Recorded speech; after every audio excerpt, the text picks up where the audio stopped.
Estamos abordando o tema a oração intercessória, agora a parte 3, baseados em Atos capítulo 12, verso 5. Pedro estava guardado na prisão, mas havia oração incessante a Deus por parte da igreja a favor dele. A igreja estava crescendo rapidamente e aí vieram as perseguições. Apedrejaram Estevão, prenderam os apóstolos 2 vezes, mataram Tiago e também iam matar Pedro. Deixaram ele guardado numa prisão de segurança máxima. Mas o que eles não contavam é que nos lares a igreja orava intensa, fervorosa e perseverantemente. A igreja aprendeu a orar com Jesus. Eles queriam cessar a voz do grande líder Pedro. Foi Pedro que liderou a igreja na escolha de Matias, que substituiu Judas. Foi Pedro que pregou em Pentecostes, levando a igreja de 120 para 3.000 membros, curou o paralítico na porta do templo, pregou novamente, levando o número de crentes de 3.000 para 5.000 pessoas, desmascarou Ananias e Safira, ressuscitou Dorcas, pregou a Cornélio, abrindo as portas para o evangelho aos gentios. Então, dos capítulos 1 a 12 de Atos, Pedro é a figura principal, assim como dos capítulos 13 a 28, Paulo é a figura principal. A morte de Pedro já estava encomendada, dada como certo, só que pelas leis judaicas, nenhum preso poderia ser julgado e condenado durante os dias da festa da Páscoa. Então, durante os 7 dias de festa, Pedro ficou preso. E foi o tempo que a igreja passou em oração intercessória por ele.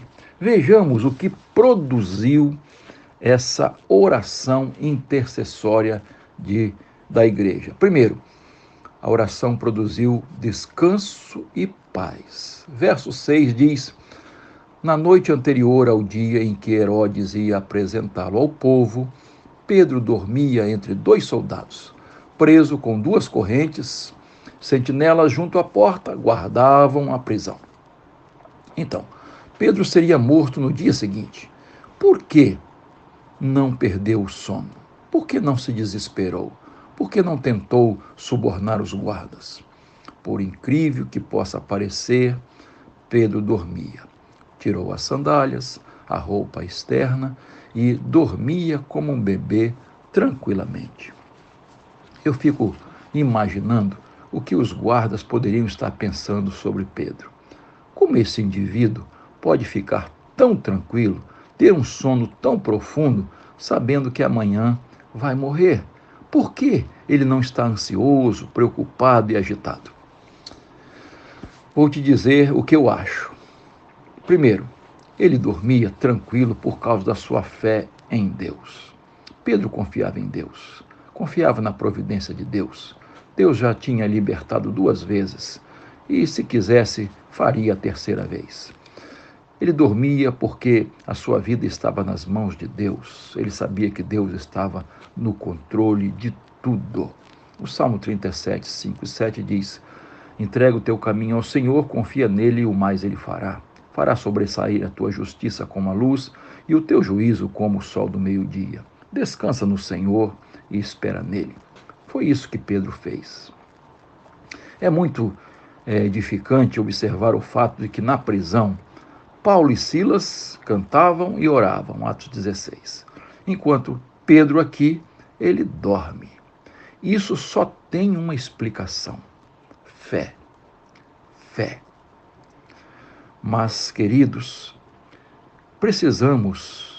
cada um de nós precisa vencer a ansiedade, a preocupação ou aquilo que está nos fazendo perder o sono. Pela fé no Senhor, na providência de Deus, nós podemos descansar. Deus cuida de você, Deus supre suas necessidades, Deus guarda você, acalma o teu coração, meu querido. Em segundo lugar, Pedro dormia porque ele cria nas promessas de Jesus. O Evangelho de João, capítulo 21, 18, Jesus diz assim para Pedro: quando você estiver idoso, estenderás as suas mãos e outro te cingirá e vai te levar para onde você não quer ir. Dr. Russell Shedd, comentando esse versículo, diz: Jesus estava profetizando a morte de Pedro, ocorrida por volta de 64, 67 depois de Cristo, por ordem de Nero. Mas veja exatamente o que acontece. Jesus disse para Pedro: quando você estiver velho, Pedro poderia muito bem estar lembrando das palavras de Jesus.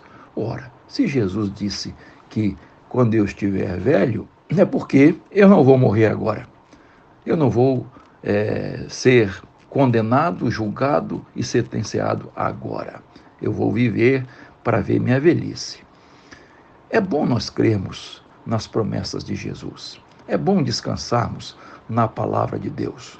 Quando confiamos na palavra de Deus, descansamos, temos vida e vida abundante.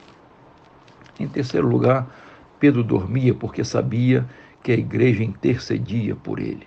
Como é gratificante saber que tem alguém orando por nós. Um pai, uma mãe, um irmão, um parente, uma ovelha. Eu fico muito satisfeito de saber que tem ovelhas que oram constantemente a meu favor e da minha família.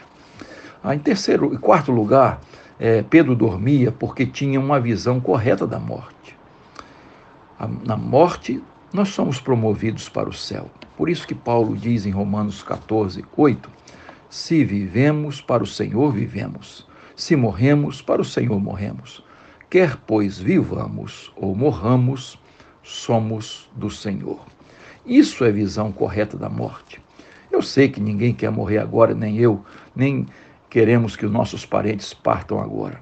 Mas se acontecer, nós não vamos nos entristecer como os demais que não têm esperança.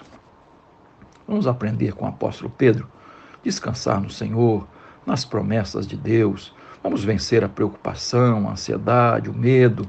Deus está conosco, Deus está no controle das circunstâncias. Você crê nisso? Amém?